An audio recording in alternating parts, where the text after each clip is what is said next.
दुख भंजन तेरा नाम जी, दुख भंजन तेरा नाम। ਤੇ ਹੋਰ ਵੀ ਬੱਚੇ ਜਿਹੜੇ ਪ੍ਰਚਾਰ ਕਰਨਾ ਚਾਹੁੰਦੇ ਨੇ ਉਹ ਟ੍ਰੇਨਿੰਗ ਲੈਣਗੇ ਔਰ ਅੰਤਰਗਤ ਉਤਰਨਗੇ। ਜਿੱਥੋਂ ਤੱਕ ਉਹਨਾਂ ਦੀ ਅਵਸਥਾ ਬਣੇਗੀ ਉੱਥੋਂ ਤੱਕ ਉਹ ਪ੍ਰਚਾਰ ਕਰਨ, ਐਨ ਨਿਧੜਕ ਹੋ ਕੇ ਪ੍ਰਚਾਰ ਕਰਨ। ਮਾਲਕ ਦਾ ਡਰ ਭੈ ਨਹੀਂ ਰੱਖਣਾ, ਨਿਰਭਉ ਹੋ ਕੇ ਕਰਨਾ ਹੈ। ਆਓ ਗੁਰਮੁਖ ਪਿਆਰਿਓ, ਉਸ ਮਾਲਕ ਨੂੰ ਜੇ ਆਪਾਂ ਮਿਲਣਾ ਚਾਹੁੰਦੇ ਹਾਂ, ਮਨ ਆਪਾਂ ਸਾਰੇ ਹੀ ਗੁਰਮੁਖ, ਚਾਹੇ ਘਰਾਂ ਦੇ ਵਿੱਚ ਬੈਠੇ ਹਾਂ, ਚਾਹੇ ਕੁਛ ਸਰੀਰ ਆਪਾਂ ਇਕੱਠੇ ਹੋਏ ਹਾਂ, 5-4 ਸਰੀਰ ਫੁਰਨੇ ਹੁੰਦੇ ਨੇ, ਘਰੋਂ ਚੱਲਦੇ ਹਾਂ, ਕੁਛ ਨਾ ਕੋਈ ਵਿਚਾਰ ਹੁੰਦੇ ਨੇ। ਉਹ ਵਿਚਾਰਾਂ ਨੂੰ ਡੈਡ ਕਰਨ ਵਾਸਤੇ ਆਪਾਂ ਆਸਰਾ ਲੈਣਾ ਵਾਹਿਗੁਰੂ ਸ਼ਬਦ ਦਾ। ਉਹ ਸਾਸਗਰਾ ਸਿਮਰਨ ਕਰਨਾ ਧੁਨ ਵਿੱਚ ਧਿਆਨ ਰੱਖ ਕੇ।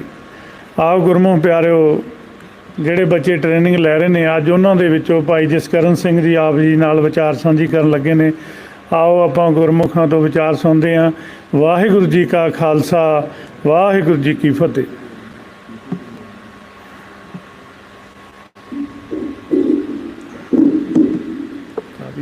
ਆਨ ਹੀ ਰੱਖਣਾ।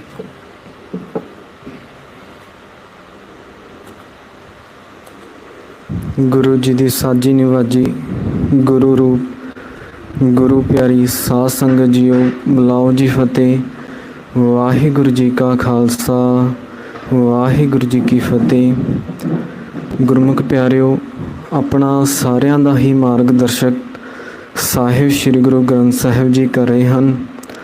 मार्गदर्शक भाव जिस अकाल पुरख वाहिगुरु जी तो आपां विछड़ चुके हाँ, ਉਹਨਾਂ ਦੇ ਮਿਲਾਪ ਦਾ ਭੇਦ, ਉਹਨਾਂ ਤੋਂ ਕਿਸ ਤਰ੍ਹਾਂ ਆਪਾਂ ਵਿਛੜੇ ਅਤੇ ਕਿਸ ਦੁਆਰਾ ਅਤੇ ਕਿਵੇਂ ਉਹਨਾਂ ਨੂੰ ਮਿਲਿਆ ਜਾ ਸਕਦਾ ਹੈ, ਅਤੇ ਰਾਸਤੇ ਦੇ ਵਿੱਚ ਕਿਹੜੀਆਂ ਰੁਕਾਵਟਾਂ ਆਉਂਦੀਆਂ ਨੇ, ਅਤੇ ਕਿੰਨਾਂ ਰਾਸਤਿਆਂ ਨੂੰ ਛੱਡਣਾ ਪੈਂਦਾ ਹੈ ਅਤੇ ਕਿੰਨਾਂ ਨੂੰ ਅਪਣਾਉਣਾ ਪੈਂਦਾ ਹੈ, ਉਹ ਸਾਰਾ ਭੇਦ ਸਾਹਿਬ ਸ਼੍ਰੀ ਗੁਰੂ ਗ੍ਰੰਥ ਸਾਹਿਬ ਜੀ ਦੇ ਵਿੱਚ ਦਿੱਤਾ ਗਿਆ ਹੈ।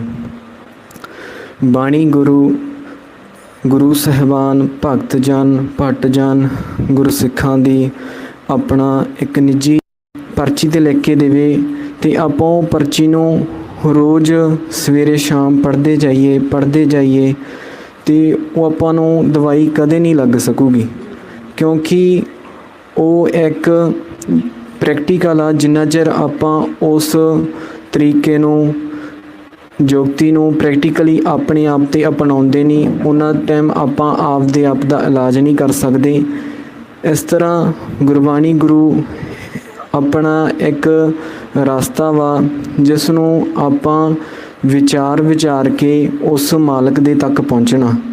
ਅਤੇ ਜੇ ਆਪਾਂ ਗੁਰਬਾਣੀ ਗੁਰੂ ਨੂੰ ਵਿਚਾਰ ਕੇ ਪੜ੍ਹਦੇ ਹਾਂ ਤਾਂ ਆਪਾਂ ਗੁਰਮੁਖ ਹਾਂ। ਜਿਵੇਂ ਮਹਾਰਾਜ ਦੱਸਦੇ ਨੇ, ਕਹਿੰਦੇ ਬਾਣੀ ਵਿਰਲੋ ਵਿਚਾਰ ਸੀ, ਜੇ ਕੋ ਗੁਰਮੁਖ ਹੋਏ। ਸੋ ਆਪਾਂ ਆਪਦੇ ਆਪ ਦੀ ਖੋਜ ਕਰਨੀ ਆ ਕਿ ਆਪਾਂ ਕਿੱਥੋਂ ਆਏ ਹਾਂ, ਆਪਾਂ ਕੀ ਹੈ, ਕੌਣ ਆ।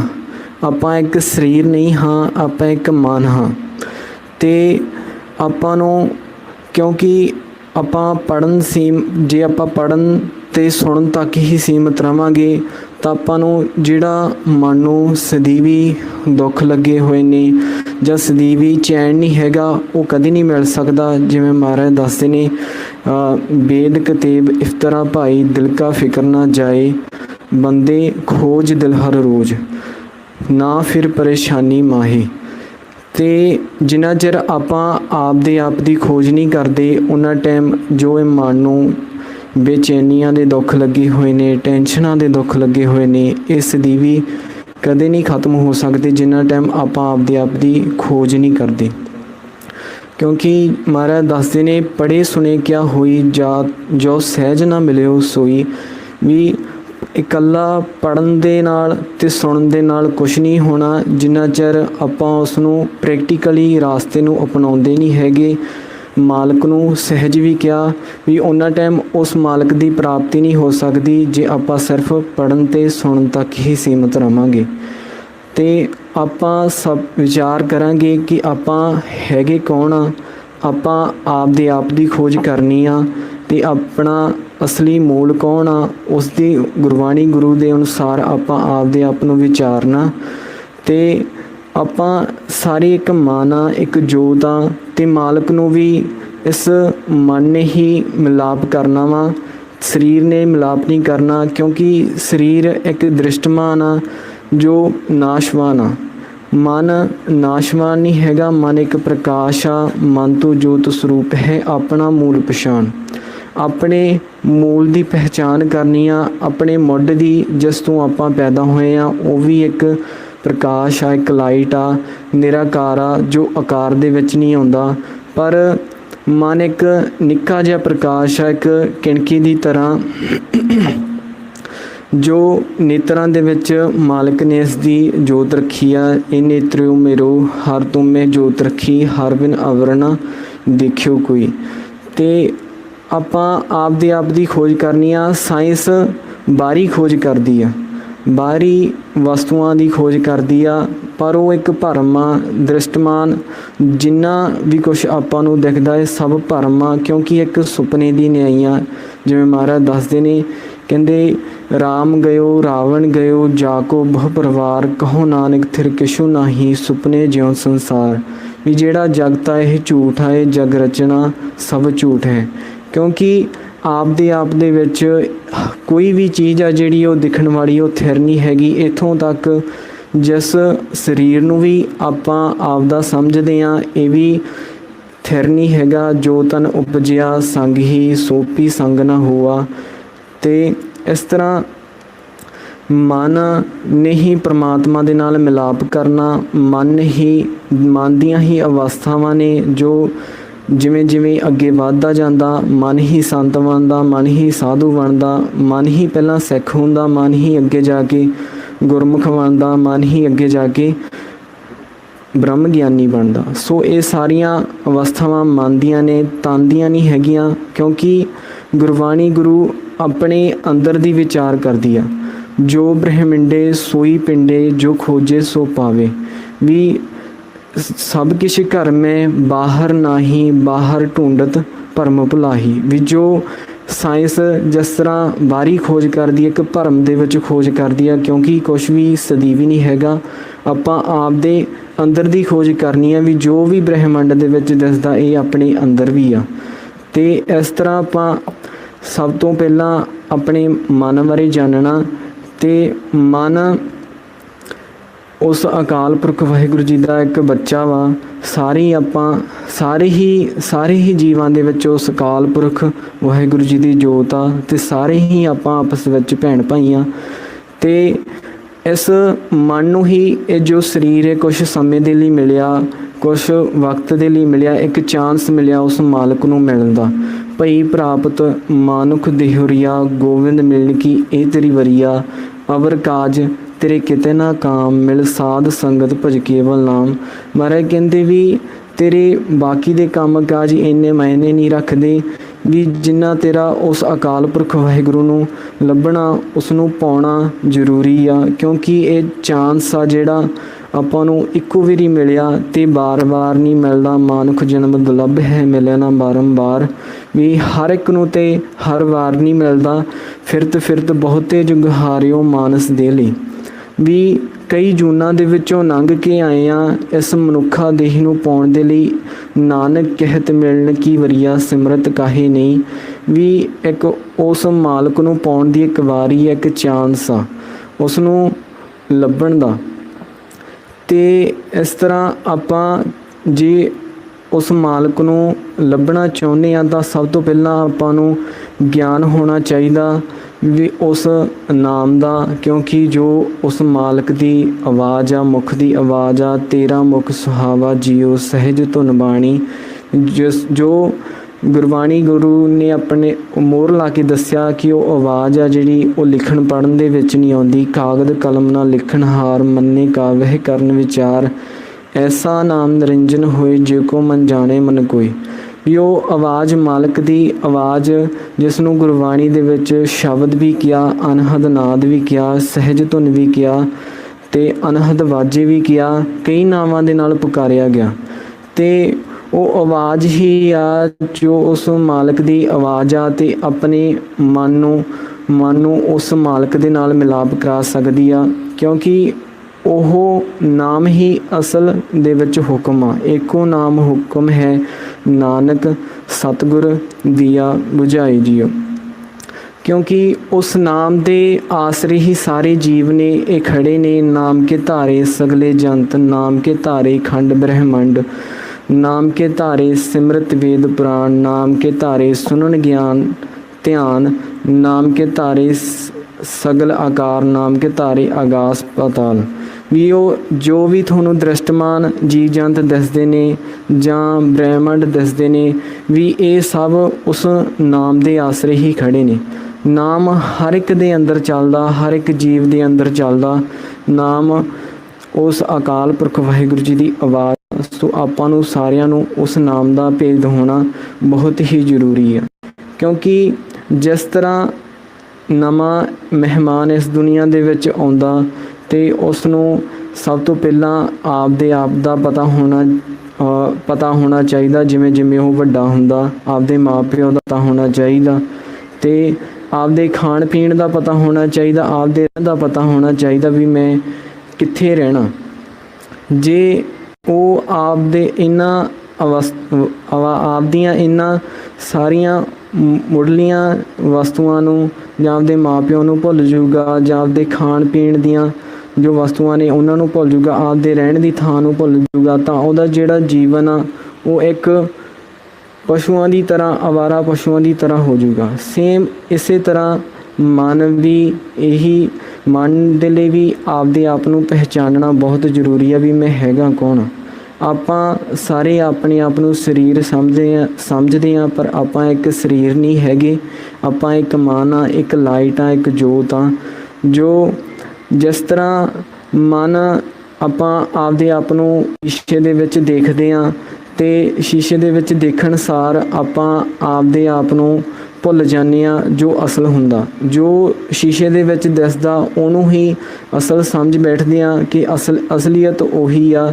ਇਸੇ ਤਰ੍ਹਾਂ ਹੀ ਆਪਣੇ ਨਾਲ ਵਾਪਰਦਾ, ਕਿਉਂਕਿ ਮਨ ਆ ਜਿਹੜਾ ਉਹ ਵਿਚਾਰਾਂ ਦੇ ਵਿੱਚ ਸੁੱਤਾ ਹੋਇਆ, ਤਿੰਨਾਂ ਗੁਣਾਂ ਦੇ ਵਿੱਚ ਸੁੱਤਾ ਹੋਇਆ। ਤੀਹੀਂ ਗੁਣੀ ਸੰਸਾਰ ਭਰਮ ਸੁੱਤਾ, ਸੁੱਤਿਆਂ ਰਹਿਣ ਵਿਹਾਣੀ। ਵੀ ਜੋ ਦਿਨ ਆ ਇੱਕ ਰਾਤ ਦੀ ਤਰ੍ਹਾਂ ਹੀ ਬੀਤਦਾ ਜਾ ਰਿਹਾ, ਕਿਉਂਕਿ ਵਿਚਾਰਾਂ ਦੀ ਮੈਲ ਆ ਜਿਹੜੀ ਉਹ ਮਨ ਨੂੰ ਲੱਗੀ ਹੋਈ ਆ। ਤੇ ਇਸੇ ਤਰ੍ਹਾਂ ਆਪਣਾ ਜੋ ਮਨ ਆ ਆਪਣੇ ਨੇਤਰਾਂ ਦੇ ਸਾਹਮਣੇ ਆਉਂਦਾ ਹਰ ਰੋਜ਼।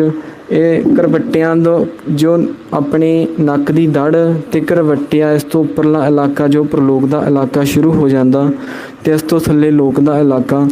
ਜਦੋਂ ਮਨ ਰੋਜ਼ ਇਸ ਦੇਹ ਨੂੰ ਛੱਡ ਕੇ ਜਾਂਦਾ ਪ੍ਰਲੋਕ ਦੇ ਵਿੱਚੋਂ ਫਿਰ ਇਸ ਲੋਕ ਦੇ ਵਿੱਚ ਆਉਂਦਾ, ਤਾਂ ਇੱਥੇ ਨੇਤਰਾਂ ਦੇ ਸਾਹਮਣੇ ਆਉਂਦਾ ਤੇ ਨੇਤਰਾਂ ਦੇ ਸਾਹਮਣੇ ਆਉਣ ਸਾਰ ਹੀ ਆਪਦੇ ਆਪ ਨੂੰ ਭੁੱਲ ਜਾਂਦਾ। ਜਿਸ ਤਰ੍ਹਾਂ ਆਪਾਂ ਸ਼ੀਸ਼ੇ ਦੇ ਵਿੱਚ ਦੇਖਣ ਸਾਰ ਆਪਦੇ ਆਪ ਨੂੰ ਭੁੱਲਦੇ ਹਾਂ, ਕਿਉਂਕਿ ਵਿਚਾਰਾਂ ਦੇ ਵਿੱਚ ਸੁੱਤਿਆ ਹੋਇਆ ਕਾਰਨ ਇਸ ਨੂੰ ਮਨ ਨੂੰ ਵਿਚਾਰਾਂ ਦੀ, ਫਿਕਰਾਂ ਦੀ, ਸੈਂਸਿਆਂ ਦੀ, ਕਾਮ ਕ੍ਰੋਧ ਲੋਭ ਮੋਹ ਹੰਕਾਰ ਦੀ ਮੈਲ ਹੀ ਇੰਨੀ ਚੜੀ ਹੋਈ ਆ।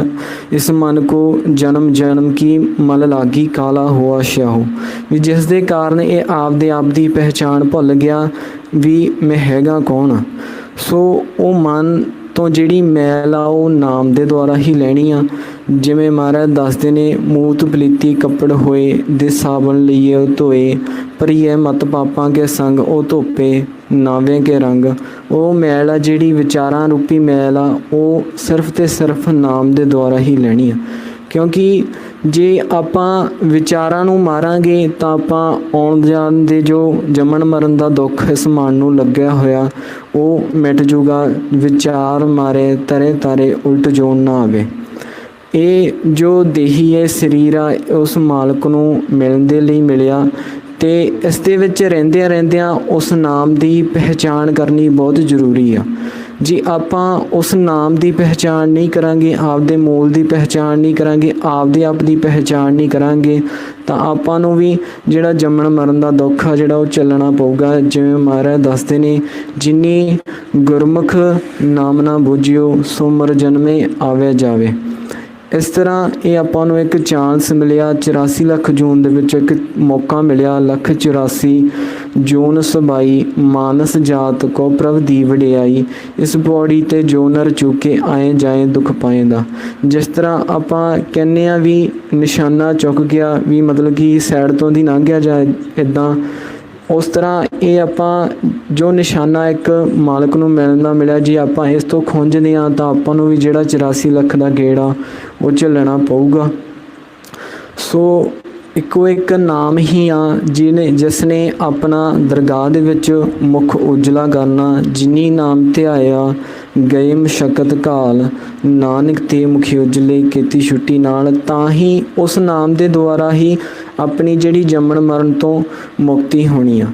ਕਿਉਂਕਿ ਜੇ ਆਪਣੇ ਮਨ ਤੇ ਮੈਲ ਲੱਗੀ ਰਹੂਗੀ ਤਾਂ ਆਪਾਂ ਇਹ ਬਾਜੀ ਆ ਜਿਹੜੀ ਹਾਰ ਜਾਵਾਂਗੇ। ਜਿਵੇਂ ਮਹਾਰਾਜ ਦੱਸਦੇ ਨੇ ਜੀਓ ਮਹਿਲੇ ਤਾਂ ਬਾਹਰੋਂ ਨਿਰਮਲ ਤਾਂ ਜੀਓ ਮੈਲੇ ਤਿੰਨੀ ਜਨਮ ਜੂਏ ਹਾਰਿਆ। ਸੋ ਆਪਣੇ ਸਾਰਿਆਂ ਦੇ ਲਈ ਜਿੰਨੀ ਵੀ ਇਹ ਸ੍ਰਿਸ਼ਟੀ ਦੇ ਵਿੱਚ ਮਾਨ ਨੇ ਆਏ ਹੋਏ ਨੇ ਜਿਨ੍ਹਾਂ ਨੂੰ ਮੌਕਾ ਮਿਲਿਆ ਸਾਰਿਆਂ ਦੇ ਲਈ ਹੀ ਉਸ ਨਾਮ ਦਾ ਭੇਦ ਲੈਣਾ ਬਹੁਤ ਹੀ ਜ਼ਰੂਰੀ ਆ। ਤੇ ਕਿਉਂਕਿ ਇਹ ਚਾਂਸ ਆ ਜਿਹੜਾ ਇੱਕੋ ਇੱਕ ਵਾਰੀ ਮਿਲਿਆ ਤੇ ਉਸ ਨਾਮ ਨੇ ਹੀ ਆਪਣੇ ਜੋ ਔਗਣਾ ਤੇ ਪਰਦਾ ਪਾਉਣਾ ਆਪਣੀ ਪੱਤ ਰੱਖਣੀਆਂ। ਪ੍ਰਾਣੀ ਇੱਕੋ ਨਾਮ ਤੇ ਆਵੋ ਆਪਣੀ ਪੱਤ ਸੇਤੀ ਕਰ ਜਾਵੋ। ਤੇ ਪਰ ਆਪਣੇ ਜੋ ਜੀਵ ਨੇ ਇਹਨਾਂ ਨੇ ਸਿਰਫ ਇਸ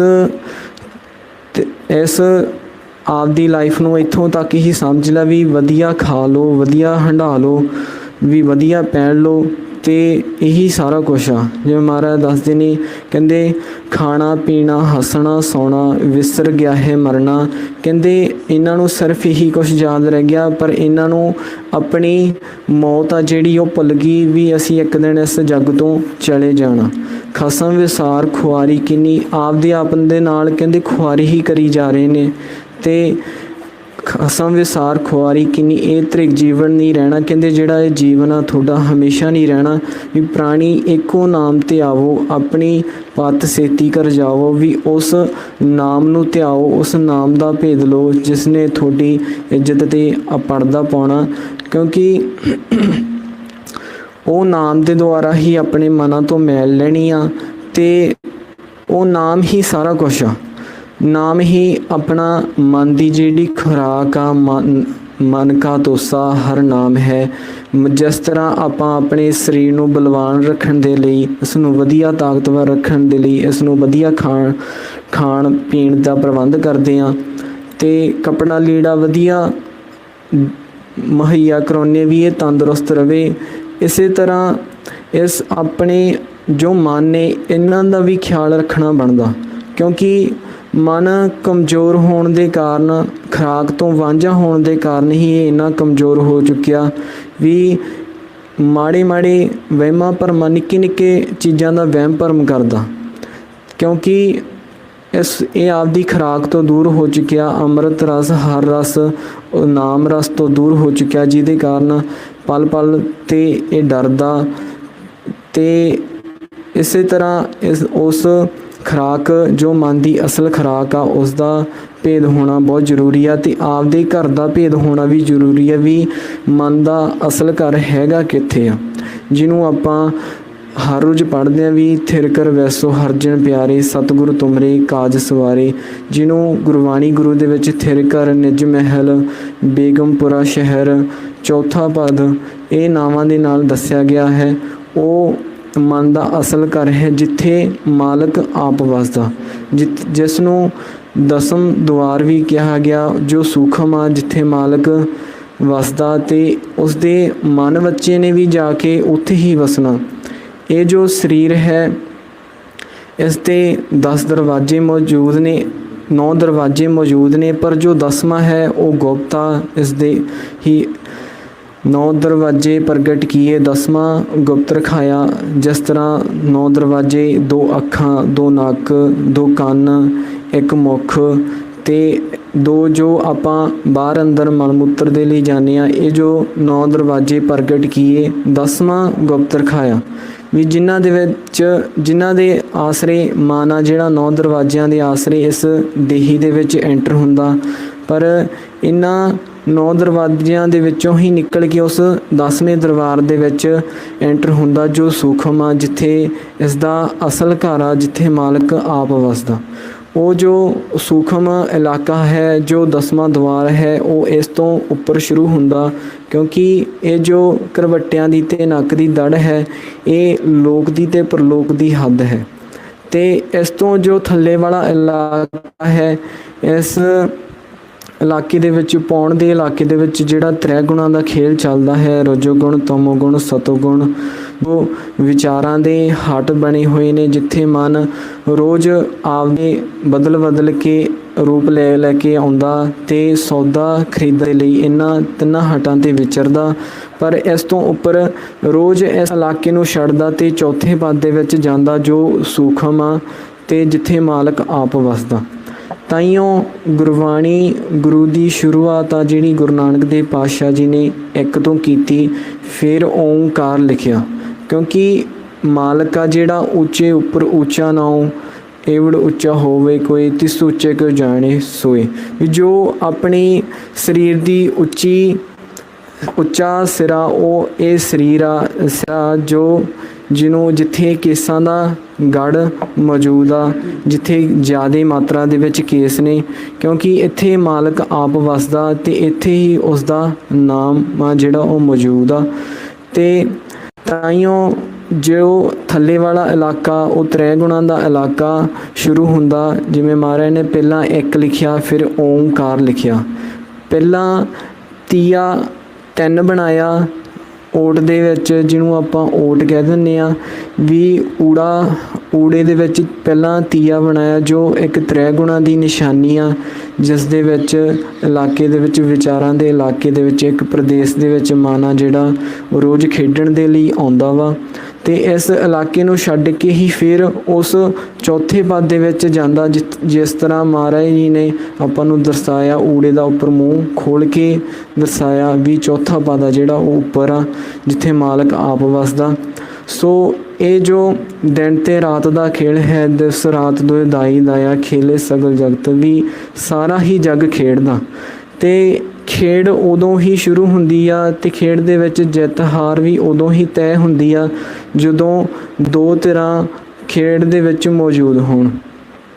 ਸੋ ਇਸੇ ਤਰ੍ਹਾਂ ਹੀ ਇਸ ਵਿਚਾਰਾਂ ਦੀ ਜੋ ਖੇਡ ਹੈ, ਇਸ ਦੇ ਵਿੱਚ ਵੀ 2 ਧਿਰਾਂ ਮੌਜੂਦ ਨੇ, ਜਿਸ ਵਿੱਚ ਇੱਕ ਪਾਸੇ ਮਨ ਖਿਡਾਰੀ ਆ ਤੇ ਦੂਸਰੇ ਪਾਸੇ 5 ਜਿਹੜੇ ਚੋਰ ਨੇ, ਜੋ ਕਾਲ ਦੇ ਸਰਦਾਰ ਨੇ। ਇਸ ਦੇ ਹੀ ਅੰਦਰ 5 ਚੋਰ ਵਸੈ, ਕਾਮ, ਕ੍ਰੋਧ, ਲੋਭ, ਮੋਹ, ਹੰਕਾਰਾ। ਮਨ ਨੂੰ ਭਰਮਾਉਂਦੇ ਨੇ, ਵਿਚਾਰਾਂ ਦੇ ਵਿੱਚ ਭਰਮਾਉਂਦੇ ਨੇ ਤੇ ਕੋਸ਼ਿਸ਼ ਕਰਦੇ ਨੇ ਕਿ ਇਸ ਮਨ ਨੂੰ ਗਿਆਨ ਨਾ ਆ ਜੇ, ਜਾਂ ਮਨ ਨੂੰ ਇਸ ਤਰ੍ਹਾਂ ਦਾ ਕੋਈ ਮਾਹੌਲ ਨਾ ਮਿਲ ਜੇ ਵੀ ਜਿਸ ਦੇ ਨਾਲ ਇਹ ਉਸ ਆਪਦੇ ਪਿਤਾ ਨੂੰ ਪਛਾਣ ਲਵੇ, ਵਾਪਸ ਚਲਿਆ ਜਾਵੇ। ਕਿਉਂਕਿ ਉਹ ਚਾਹੁੰਦੇ ਨੇ ਕਿ ਜੋ ਇਹ ਸਵਾਸਾਂ ਰੂਪੀ ਪੂੰਜੀ ਲੈ ਕੇ ਆਇਆ, ਜੋ ਮਾਲਕ ਨੇ ਇਸ ਨੂੰ ਦੇ ਕੇ ਭੇਜਿਆ, ਵੀ ਇਹ ਸਾਡੇ ਜੋ 3 ਹੱਟ ਬਣੇ ਹੋਏ ਨੇ, ਰਜੋਗੁਣ, ਤਮੋਗੁਣ, ਸਤੋਗੁਣ, ਵੀ ਇਹਨਾਂ 'ਤੇ ਹੀ ਖਰਚ ਕਰੇ। ਜੋ ਆਪਾਂ ਸਭ ਤੋਂ ਪਹਿਲਾਂ ਇਹ ਵੀ ਕਲੀਅਰ ਕਰ ਲਈਏ ਵੀ ਜਿਹੜੇ 3 ਹੱਟ ਨੇ, ਵੀ ਉਹਨਾਂ 'ਤੇ ਅਲੱਗ-ਅਲੱਗ ਤਰ੍ਹਾਂ ਦੇ ਜਿਹੜੇ ਵਿਚਾਰ ਨੇ ਉਹ ਚੱਲਦੇ ਨੇ। ਜਿਸ ਤਰ੍ਹਾਂ ਪਹਿਲਾਂ ਜਦੋਂ ਉੱਪਰੋਂ ਚੌਥੇ ਪਦ ਦੇ ਵਿੱਚੋਂ ਮਨ ਆ ਜਿਹੜਾ ਸਰੀਰ ਦੇ ਵਿੱਚ ਆਉਂਦਾ, ਪਹਿਲਾਂ ਸਤੋਗੁਣ 'ਤੇ ਆ ਕੇ ਵਿਚਰਦਾ, ਜਿਸ ਹੱਟ 'ਤੇ ਸਹਿਣਸ਼ੀਲਤਾ, ਦਇਆ, ਜਪ, ਤਪ, ਸੰਜਮ ਤੇ ਮਤਲਬ ਕਿ ਇੱਦਾਂ ਦੇ ਪੁੰਨਦਾਨ, ਇੱਦਾਂ ਦੇ ਜੋ ਵਿਚਾਰ ਚੱਲਦੇ ਨੇ, ਚੰਗੇ ਵਿਚਾਰ ਚੱਲਦੇ ਨੇ, ਉਹ ਸਤੋਗੁਣ 'ਤੇ ਚੱਲਦੇ ਨੇ। ਮਾਫ ਕਰਨਾ ਕਿਸੇ ਨੂੰ, ਇੱਦਾਂ ਦੇ ਜੋ ਅੱਛੇ ਵਿਚਾਰ ਨੇ ਉਹ ਸਤੋਗੁਣ 'ਤੇ ਚੱਲਦੇ ਨੇ। ਪਰ ਇਸ ਤੋਂ ਅੱਗੇ ਰਜੋਗੁਣ ਦਾ ਹੱਟ ਚੱਲਦਾ, ਜਿਸ 'ਤੇ ਕਾਰੋਬਾਰ ਦੇ ਵਿਚਾਰ ਚੱਲਦੇ ਨੇ, ਆਪਦੀ ਸਰੀਰ ਦੀ ਸਫਾਈ ਦੇ ਵਿਚਾਰ ਚੱਲਦੇ ਨੇ, ਜਾਂ ਇਸ ਤਰ੍ਹਾਂ ਦੇ ਵਿਚਾਰ ਚੱਲਦੇ ਨੇ ਵੀ ਮੈਂ ਘਰੇ ਆਉਣ ਵਾਲੇ ਸਮੇਂ ਦੇ ਵਿੱਚ ਆਹ ਬਣਾਉਣਾ, ਇੱਦਾਂ ਕਰਨਾ, ਵੀ ਜੋ ਇਸ ਤਰ੍ਹਾਂ ਦੇ ਵਿਚਾਰ ਨੇ ਕਾਰੋਬਾਰ ਦੇ ਰਿਲੇਟਡ ਜਾਂ ਸਫਾਈ ਦੇ ਰਿਲੇਟਡ, ਇੱਦਾਂ ਦੇ ਵਿਚਾਰ ਚੱਲਦੇ ਨੇ, ਉਹ ਰਜੋਗੁਣ ਹੱਟ 'ਤੇ ਵਿਚਾਰ ਚੱਲਦੇ ਨੇ। ਤੇ ਇਸ ਤੋਂ ਅੱਗੇ ਜਿਹੜਾ ਮਨ ਵਿਚਰਦਾ ਉਹ ਤਮੋਗੁਣ ਹੱਟ 'ਤੇ ਵਿਚਰਦਾ, ਜਿੱਥੇ ਕਾਮ, ਕ੍ਰੋਧ, ਲੋਭ, ਮੋਹ, ਹੰਕਾਰ ਦੇ ਵਿਚਾਰ, ਈਰਖਾ, ਨਿੰਦਿਆ, ਚੁਗਲੀ ਦੇ ਵਿਚਾਰ ਚੱਲਦੇ ਨੇ। ਪਰ ਜੋ ਗੁਰਮੁਖ ਹੁੰਦਾ, ਗੁਰਮੁਖ ਮਨ ਜੋ ਗੁਰੂ ਦੀ ਮੱਤ ਨੂੰ ਅੱਗੇ ਰੱਖ ਕੇ ਚੱਲਦਾ ਤੇ ਉਹ ਇਹਨਾਂ ਤਿੰਨਾਂ ਗੁਣਾਂ ਤੇ ਉਸ ਮਾਲਕ ਦੇ ਹੁਕਮ ਦੇ ਵਿੱਚ ਵਿਚਰਦਾ। ਹੁਕਮ ਭਾਵ ਨਾਮ, ਜੋ ਅਸਲੀ ਹੁਕਮ ਆ, ਏਕੋ ਨਾਮ ਹੁਕਮ ਹੈ ਗੁਰੂ ਨਾਨਕ ਸਤਿਗੁਰ ਦੀਆ ਬੁਝਾਏ ਜੀਓ। ਉਸ ਨਾਮ ਨੂੰ ਸੁਣਦਿਆਂ ਹੀ ਲੋੜ ਦੇ ਮੁਤਾਬਕ ਇਹਨਾਂ ਤਿੰਨਾਂ ਹੱਟਾਂ ਤੇ ਵਿਚਰਦਾ। ਜਿਸ ਤਰ੍ਹਾਂ ਗੁਰਮੁਖ ਮਨ ਪਹਿਲਾਂ ਸਵੇਰੇ ਸਤੋਗੁਣ ਹੱਟ ਤੇ ਆਉਂਦਾ, ਫਿਰ ਰਜੋਗੁਣ ਹੱਟ ਤੇ ਜਾਂਦਾ, ਫਿਰ ਜੇ ਉਹਨੂੰ ਲੋੜ ਪੈਂਦੀ ਆ ਤਾਂ ਉਹ ਤਮੋਗੁਣ ਹੱਟ ਤੇ ਵੀ ਜਾਂਦਾ ਤੇ ਉੱਥੋਂ ਫਿਰ ਵਾਪਸ ਮੁੜਦਾ ਧਾਤ ਦੇ ਰਸਤੇ, ਫਿਰ ਰਜੋਗੁਣ ਤੇ ਮੁੜਦਾ ਤੇ ਵਾਪਸ ਫਿਰ ਲੈਵਲ ਦੇ ਰਸਤੇ ਸਤੋਗੁਣ ਤੇ ਮੁੜਦਾ। ਤੇ ਫਿਰ ਜਦੋਂ ਉਹਨੂੰ ਸਮਾਂ ਮਿਲਦਾ ਫਿਰ ਆਪਣੇ ਘਰੇ ਚਲਿਆ ਜਾਂਦਾ, ਨਿੱਜੀ ਮਹਿਲ ਦੇ ਵਿੱਚ ਚਲਿਆ ਜਾਂਦਾ।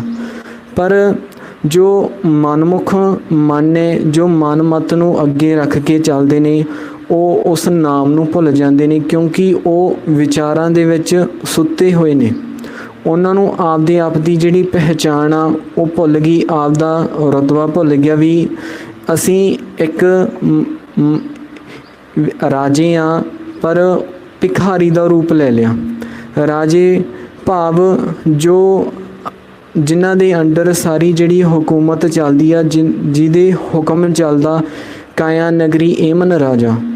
ਪਰ ਜੋ ਮਨਮੁਖਾ ਉਹ ਆਪਦਾ ਰੁਤਬਾ ਭੁੱਲ ਜਾਂਦਾ ਤੇ ਇਹ ਵਿਚਾਰਾਂ ਦੇ ਮਗਰ ਲੱਗ ਕੇ ਤੁਰਦਾ। ਇਹਨਾਂ ਪੰਜਾਂ ਦੇ ਜੋ ਇਹ ਵਿਚਾਰ ਦਿੰਦੇ ਨੇ ਉਹਨਾਂ ਦੇ ਮਗਰ ਲੱਗ ਕੇ ਤੁਰਦਾ। ਜਿਸ ਤਰ੍ਹਾਂ ਭਿਖਾਰੀ ਦਾ ਰੁਤਬਾ ਲੈ ਲੈਂਦਾ ਆਪਦੇ ਰਾਜੇ ਵਾਲੇ ਰੁਤਬੇ ਨੂੰ ਭੁੱਲ ਕੇ। ਸੋ ਇਹ ਨਾਮ ਨੂੰ ਭੁੱਲਣ ਦੇ ਕਾਰਨ ਇਹ ਜੋ 84 ਲੱਖ ਦਾ ਗੇੜਾ ਇਹਨੂੰ ਝੱਲਣਾ ਪੈਂਦਾ। ਜਿਸ ਤਰ੍ਹਾਂ ਆਪਾਂ ਉਦਾਹਰਨ ਵਜੋਂ ਜੇ ਜਾਣੀਏ ਵੀ ਗੁਰਮੁਖ ਤੇ ਮਨਮੁਖ ਦੇ ਵਿੱਚ ਫਰਕ, ਵੀ ਜਿਸ ਤਰ੍ਹਾਂ ਦੁਨਿਆਵੀ ਤੌਰ ਤੇ ਇੱਕ ਮਾਂ ਪਿਓ ਆਪਣੇ ਬੱਚੇ ਨੂੰ ਬਾਜ਼ਾਰ ਦੇ ਵਿੱਚ ਸੌਦਾ ਲੈਣ ਦੇ ਲਈ ਭੇਜਦਾ ਤੇ ਉਹ ਦੁਕਾਨਾਂ ਵੀ ਦੱਸਦੇ ਨੇ ਵੀ ਇਹਨਾਂ ਦੁਕਾਨਾਂ ਤੋਂ ਆਹ ਵਸਤੂਆਂ ਨੇ ਜਿਹੜੀਆਂ ਆਪਾਂ ਖਰੀਦ ਕੇ ਲੈ ਕੇ ਆਉਣੀਆਂ, ਤੇ ਓਨੀ ਪੂੰਜੀ ਉਹ ਬੱਚੇ ਨੂੰ ਉਹਦਾ ਮਾਂ-ਪਿਓ ਦੇ ਦਿੰਦਾ। ਤੇ ਆਗਿਆਕਾਰੀ ਬੱਚਾ ਆਪਦੇ ਮਾਂ-ਪਿਓ ਦੇ ਹੁਕਮ ਦੇ ਵਿੱਚ ਰਹਿ ਕੇ ਉਹਨਾਂ ਵਸਤੂਆਂ ਨੂੰ ਵੀ ਖਰੀਦਦਾ ਤੇ ਉਹਨਾਂ ਦੁਕਾਨਾਂ 'ਤੇ ਵੀ ਜਾਂਦਾ, ਉਹਨਾਂ ਵਸਤੂਆਂ ਨੂੰ ਵੀ ਖਰੀਦਦਾ ਤੇ ਕੋਸ਼ਿਸ਼ ਕਰਦਾ ਤੇ ਜੋ ਉਹਨੂੰ ਸਵਾਸਾਂ ਰੂਪੀ ਪੂੰਜੀ ਮਿਲੀ ਆ ਵੀ ਉਹਨੂੰ ਬਚਾ ਕੇ ਆਪਦੇ ਘਰੇ ਲੈ ਕੇ ਜਾਂਦਾ।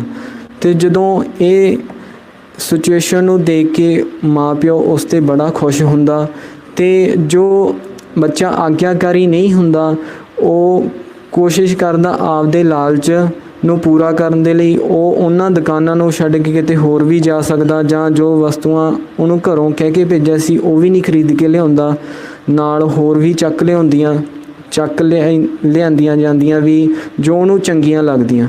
ਇਸੇ ਤਰ੍ਹਾਂ ਮਨਮੁਖ ਆ ਜਿਹੜਾ ਉਹ ਆਪਣੇ ਮਾਂ-ਪਿਓ ਨੂੰ ਦੁਖੀ ਕਰ ਦਿੰਦਾ।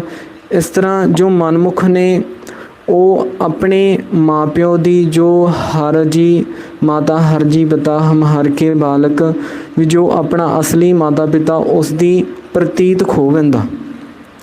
ਤੇ ਗੁਰਮੁਖ ਮਨ ਆ ਜਿਹੜਾ ਉਹ ਆਪਣੇ ਮਾਂ-ਪਿਓ ਦੀ ਪ੍ਰਤੀਤ ਬਣਾ ਕੇ ਰੱਖਦਾ, ਵਿਸ਼ਵਾਸ ਬਣਾ ਕੇ ਰੱਖਦਾ, ਆਪ ਉਸ ਮਾਲਕ ਦੇ ਹੁਕਮ ਦੇ ਵਿੱਚ ਰਹਿਣ ਦੀ ਕੋਸ਼ਿਸ਼ ਕਰਦਾ ਹਮੇਸ਼ਾ। ਤੇ ਇਸੇ ਤਰ੍ਹਾਂ ਜੋ ਇਹ ਗੁਰਮੁਖ ਤੇ ਮਨਮੁਖ ਨੇ ਜਿਹੜੇ ਇਸ ਇਲਾਕੇ ਦੇ ਵਿੱਚ ਵਿਚਰਦੇ ਨੇ, ਤੇ ਇਹ ਜੋ ਖੇਲ ਹੈ ਪੰਜਾਂ ਦੇ ਵਿਚਾਲੇ ਚੱਲਦਾ ਤੇ ਵਿਚਾਰਾਂ ਦੇ ਇਲਾਕੇ ਦੇ ਵਿੱਚ ਆ ਜਿਹੜਾ ਖੇਲ ਚੱਲਦਾ ਵਾ। ਤੇ ਆਪਾਂ ਵੀ ਜੇ ਸਦੀਵੀ ਸੁੱਖ ਚਾਹੁੰਦੇ ਹਾਂ, ਇਸ ਦੁਨੀਆ ਤੋਂ ਮੁਕਤ ਹੋਣਾ ਚਾਹੁੰਦੇ ਹਾਂ, ਇਹਨਾਂ ਦੁੱਖਾਂ ਤੋਂ ਛੁਟਕਾਰਾ ਚਾਹੁੰਦੇ ਹਾਂ, ਆਉਣ ਜਾਣ ਦਾ ਜੇ ਮੁਕਤੀ ਚਾਹੁੰਦੇ ਹਾਂ, ਤਾਂ ਆਪਾਂ ਨੂੰ ਵੀ ਉਸ ਮਾਲਕ ਨੂੰ ਯਾਦ ਕਰਨਾ ਪਊਗਾ। ਆਪਾਂ ਨੂੰ ਵੀ ਸਿਮਰਨਾ ਜਿਹੜਾ ਉਹ ਕਰਨਾ ਪਊਗਾ। ਜਿਵੇਂ ਮਹਾਰਾਜ ਦੱਸਦੇ ਨੇ, ਕਹਿੰਦੇ ਹਰ ਸਿਮਰਨ ਛੋੜ ਪਰਮਗਤ ਚਾਹੇ, ਮੂਲ ਬਿਨਾ ਸ਼ਾਖਾ ਕਤਿਆਹੇ। ਵੀ ਜੇ ਆਪਾਂ ਚਾਹੀਏ ਵੀ ਮਾਲਕ ਦਾ ਸਿਮਰਨ ਛੱਡ ਕੇ ਆਪਾਂ ਨੂੰ ਥਾਂ ਮਿਲ ਜੇ ਉਸ ਬੇਗਮਪੁਰੇ ਇਲਾਕੇ ਦੇ ਵਿੱਚ ਰਹਿਣ ਨੂੰ, ਸੱਚਖੰਡ ਦੇ ਵਿੱਚ ਰਹਿਣ ਨੂੰ, ਨਿਜ ਮਹਿਲ ਦੇ ਵਿੱਚ ਰਹਿਣ ਨੂੰ, ਥਿਰ ਘਰ ਦੇ ਵਿੱਚ ਰਹਿਣ ਨੂੰ, ਕਹਿੰਦੇ ਕਦੇ ਨਹੀਂ ਹੋ ਸਕਦਾ। ਤੇ ਉੱਥੇ ਪਹੁੰਚਣ ਦੇ ਲਈ ਆਪਾਂ ਨੂੰ ਸਿਮਰਨ ਕਰਨਾ ਹੀ ਪਊਗਾ। ਪਹਿਲਾਂ ਗਿਆਨ ਲੈਣਾ ਪਊਗਾ, ਗਿਆਨ ਤੋਂ ਬਾਅਦ ਧਿਆਨ ਲੈਣਾ ਪਊਗਾ। ਧਿਆਨ ਵੀ ਕਿਸੇ ਇਨਸਾਨ ਦਾ ਨਹੀਂ ਧਰਨਾ, ਧਿਆਨ ਉਸ ਮਾਲਕ ਦਾ